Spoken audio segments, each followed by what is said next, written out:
Last time on Fissure's Initiative Short Stories. He's an immortal! He's an immortal! The village elders' voices echoed across the valley as the surviving soldiers of Dervius's assault sprinted towards Melvin and Donovic. Noping the hell out of there, they mounted their giant pillbugs and fled for Cristofori. The only other person they had ever seen glow was the half-elf tailor and leatherworker. If anyone had answers, there's a chance she would. They arrived a few uneventful days later and found her at her shop. Hello, miss! He said with a friendly bow. She returned his bow with a curtsy. Hello, sirs. Are the saddles to your satisfaction? We must have answers. Donovic slammed his fists on the counter. The half-elf stood in shock. What he means to say is we have questions. You see, we glow. He gestured to himself, Donovic, and the shop owner. And recently, we encountered a goblin who also glowed. He could not be killed. Yes, we tried really hard. Melvin paused and looked to Donovic. Where is Ume, anyway? In a sudden panic, they simultaneously shouted. We forgot her! Melvin took a moment to clear his throat. The half-elf could barely hold in her look of horror as they explained their case. And then we encountered a dwarf who also glowed and called himself an immortal. And he called us... He gestured towards himself and Donovic again. Immortables. I can sense your hesitation to speak of it, but can you please help us? The half-elf stared at them for a moment and then sighed. My name is Setsuko. As far as I know, we're born this way. We can't be killed, and some of us have telekinetic abilities. We can see each other's glow, but normal people cannot. Setsuko seemed lost in thought for a moment, and then shuddered. It's not a good idea to let people know you're an immortal. They do terrible things to you. Melvin stroked his perfect chin and thought. What do you think we should do? And what do you think we need? I would try not to draw attention to myself. She glanced around her modest shop. I opened my store a few years ago after I escaped from Fort Metzo.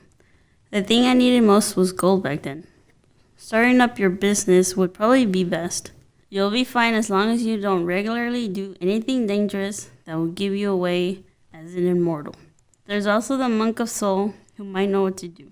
If not, he might know someone who does.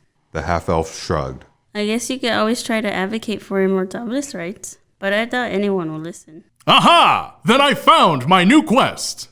Melvin marched out the door as Donovic followed. He commissioned the construction of a portable excavator, and the duo set out to mine precious gems and metals. As they did so, they were spotted by a Dwarven Federation warship. They tried to flee, but the ship caught up with them. Floating dinghies full of Dwarven soldiers descended upon our heroes, and they were taken prisoner aboard the airship. They were led into the captain's quarters. There, in the center of a room, a lone chair sat. It slowly spun to reveal Ume, their friend.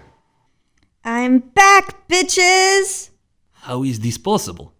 Papayas! I thought we lost you! Look, I don't know how I got here, but I made a deal with the devil lady and she made these boots stronger. See? Now they help me dance. She stood up and did a little tap dance as the boots pulsed softly with magic. Also, I tricked everyone into thinking I am the captain. Guys, She leaned in as she whispered. we own a fucking airship. Melvin explained the entire situation to Ume. Dervius's attack at Parphalax, Setsuko's explanation of the Immortables, the telekinetic abilities, their need for money, and the Monk of Soul. She hesitantly scratched her head. Well, I guess we could also try to appeal to the goodness in some of the national leaders for our rights. But that may not get us far. Did you say you made deal with Devil Lady? So I've been talking to the airship crew and they hate King Revernius. Maybe we could start a revolution and free the other guy. Aha! Splendid idea! But first, we must consult with the Monk of Soul. Okay, sounds good. Maybe we could... Everybody quiet. Donovic interrupted as he marched to Ume. Show me this Devil Lady. Oops, my bad. Ume reached into her backpack and pulled out a tiny devil about the size of a mouse, clad in a chef's hat and apron. Ume sat her down upon the floor. In her most cheerful voice, the devil exclaimed, I hate everything. She's my best friend. Ume turned to the devil. Right? Devil seemed to hesitate. Yes. They high-fived. Ume, who is this? I'm Zerxana, and she She pointed to Ume. made a deal with my boss in Leireri. You may have heard of him, Devil Lord in the second level of hell, Veziota. Melvin stood in silence for a moment. Well, if it's for the best, then it's all golden. How is for best? She made deal with Devil Lady for tap dance. Shh, it's for the best. Now reunited, and with an additional friend and/or enemy, our heroes flew to Seoul. They landed in a meadow near town and found a large temple. It was round with a dome ceiling. Inside, there was a shrine to every god. In the center of the room was an old man. He sat perfectly still as he meditated. Melvin approached and bowed. Hello, sir. We are on a quest to figure out anything we can about the Immortables and Dervius of the Storms. Could you share your sage wisdom with us? Ah, Dervius of the Storms. He hides on the peak of Mount Zamesius. His sorrows has led him astray, and now he wished to cover the world in volcanic ashes. That's bad, right? Yes, very bad. But not for us? What are we to be scared of if we cannot die? If your desire is to live among the ashes and nothing else, then not so bad. Boysenberries, we must put a stop to him. If it is guidance you seek for your predicament, there is a druid who guards the Tree of Life. Perhaps she can help you. A tree taller than any mountain overlooks the forest southeast of Busan. There, you will find the answers you seek. Surprisingly, the trio bowed and departed before they could destroy anything or kill anyone. They boarded the airship and flew across the sea. The water sparkled and reflected a perfectly azure sky as they soared through the wild blue yonder.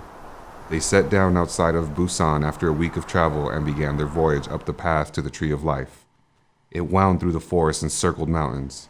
From a few miles away, they could see a great majestic tree that stretched to the heavens, and behind it, the sun began to set.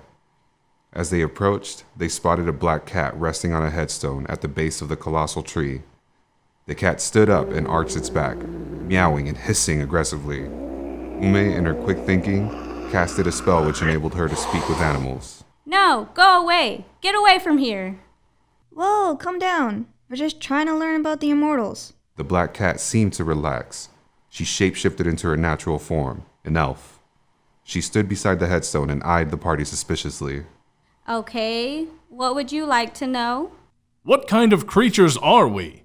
Can we really not die? And what do we do about Dervius? He is wanting to blow up Mount Zamesius to cover entire world in ash. And why are the crops dying? The elf seemed lost in thought for a moment, but then drew in a deep breath and sighed. I am Genevieve of the Brownleaf clan. The Immortables are unnatural creatures, and as more of them are created, they will siphon life from the planet, causing the crops to die. The creation of your kind must be halted. She gestured to the giant tree. The Tree of Life is creating Immortables like a sort of cancer. It must be destroyed, and Dervius must be killed. The elf procured a seed from her pouch and carefully placed it in Ume's hands. First, you must slay him, and then you must plant the seed in the volcano. But how do we kill him if he's immortal? You will need to find Kazuko, the goddess of death. She's not one you can summon on a whim, but I know someone who knows how to summon her. His name is Augustus. He's a traveling merchant that roams the city of Harp. Genevieve handed the party a few vials of liquid. Throw those at the tree when you're ready. She shapeshifted back into her cat form and sat atop the headstone. Our heroes hurled the vials at the tree. The glass shattered and the liquid was immediately ignited. The tree burned for several hours as the party watched. Melvin, still full of questions, turned to the cat but was stopped short. The black cat was now curled into a ball in that way cats do when they sleep. She laid upon the headstone, now a stone guardian who would forever watch over this resting place. A steady stream of teardrops fell from the cat's eyes, forming a pool at the base of the headstone, reflecting the moon and stars. Donovic and Melvin solemnly made their way down the path as Ume stayed behind. She lit up the face of the headstone, which read, "Here lies Fuchsia, my best friend." The pixie cast a permanent light spell which would forever illuminate the duo. As she trekked down the path, she patted her pocket which contained the seed. She quickly caught up with her friends. We may not be able to defeat Dervius on our own. And even if we do, we cannot hide forever. We'll need to get a leader on our side. What about imprisoned former king of Yankardu? Most dwarves hate Rovernius. He needs to be going.